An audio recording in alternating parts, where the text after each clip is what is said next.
Talo falava o tala lau le tio polenisia I le nei fo I tae au.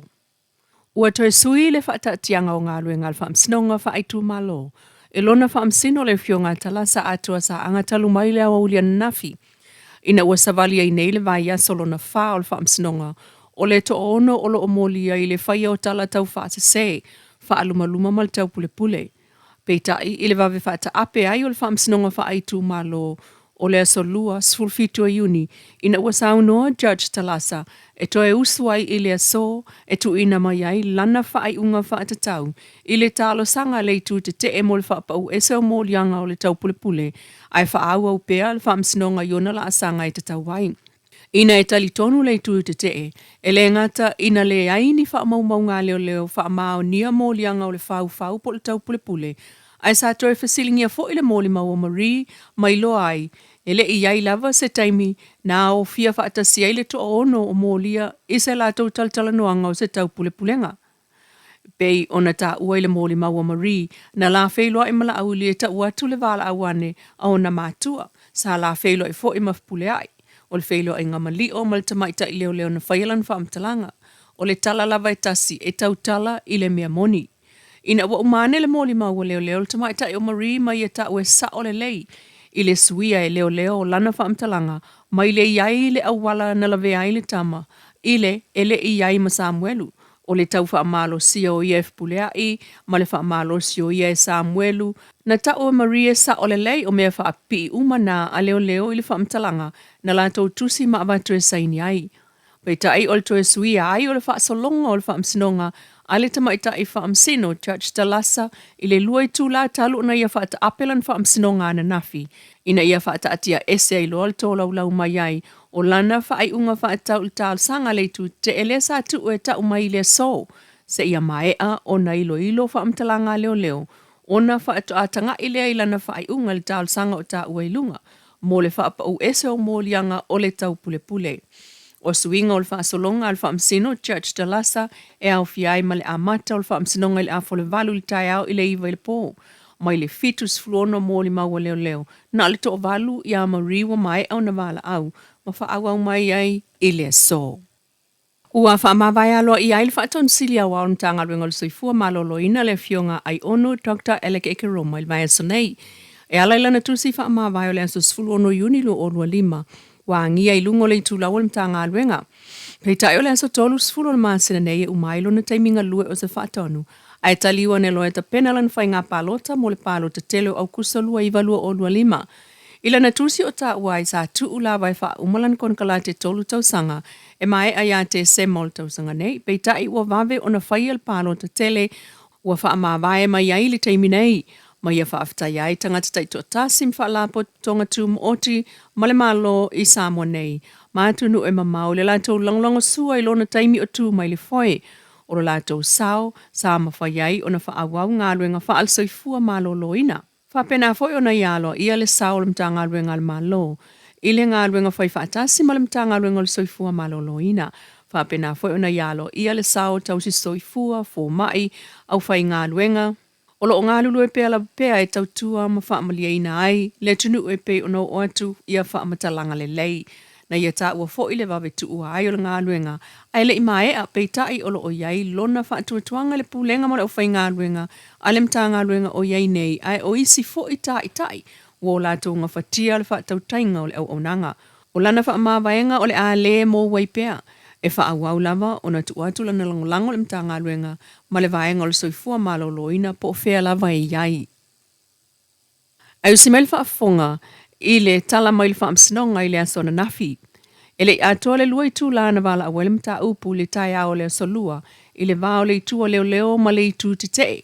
I lumo le whaamsino talasa atoa sa anga o le whaamsinonga whaaitu malo. Pei tai o le tuli loa ina o le neimta upu ma le vai aso taluai. Na pau mai ina ua tū la I leisi o mo le mau whaamoe ina leo le sunga Marie mai e ioe. Sa la iai whaatasi ma Samuelu le pō na la vea le tama, sa savali mai lalom tala noilan telefoni. O le moli maua Marie sa atusi e leo na ia ioe, sa whaapopo ia le whaupunga e na te leiloa se mea, ele iai ma Samuelu le awalan la vea le tama. O le isi leo lato mau tutu. A leo, e pe ona ta ua e a lato moli mau sa mua ane ia Marie. Peitai o le se e mai o le whaamsinonga le vai aso nei, aso lua sulfitu a uni, o le vai aso lo na wha, o le 5 vai aso lo atofa, mo le nei mata upu, ma amatai i le fola sanga le fionga taimalangi le nafo, o le loi a leo ma ia fola sia i le whaamsino, le aba noa na avane talu mai le aso tofi talu ai. E toi tilo ai i molianga ma moli mau le itua leo. Mai sa ia ilo ai e leise mafu anga te tau e alai o na ava ese ni molianga i le umane o le moli mau o Marie. E au fiai ma le molianga o le fau, le conspiracy, po le tau pule. O lo o iai lava moli mau o leo e mautu o lo o anga i mai i le wha masinonga. E wha amao ni ai molianga o le tau pule e manatu pe na o nisi molianga e so tanga i le moli mau o Marie. Ai e le tatau o na wha alea o ngaina i le moli mau o le fau po le tau pule. Peita ina fola sia le loia Samuelu ma sivai Mr. Richard Marchand, ma ta watu le wha masino le fionga talasa.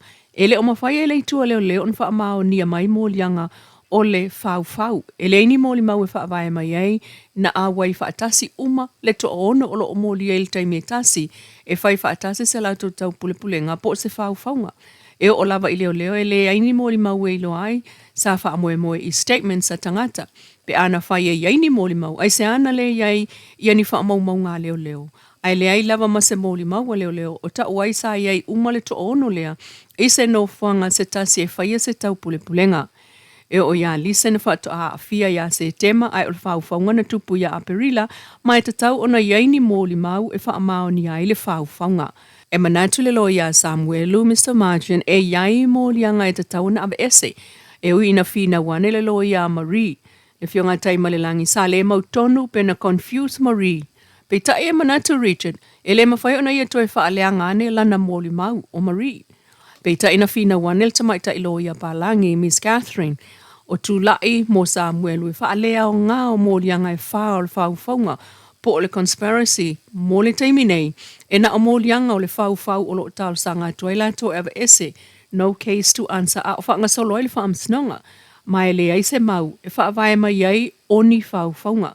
Mai o le talo sanga, ia tanga i ai le wha amsinonga i ava ese ai le wha ape o whai atu e ava ese. Ile, e le ai se mau, na wha avai mai ai oni whaunga po ni tau pulpulenga. Sa toi fisilingia lava Marie, mo se wha amao ninga o le tua inga o le whaunga. Pe ta intula i fōi ta mai ta ilo ia mero lui mai a ta ua i le tu tau le common law. I se so tanga le mta upule pena iai se case whapea i Samoa pena fisilingia. E le se mea whapena na tupu i Samoa o le whaamsino lava ia e whai lana whai unga i lana lava pule.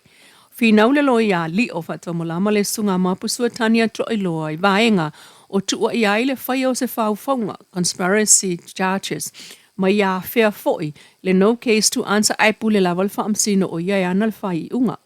Na toe sau noa miro lui, o mōli mau leo e na mōli mau whaalongo, hia sei, leo lo whaapea mai le lanto loia, o le a mai, lo na winga, a whai o lo whaamoe iai, le lanto whinaunga o whai nei, e na o tala whaalongo lava.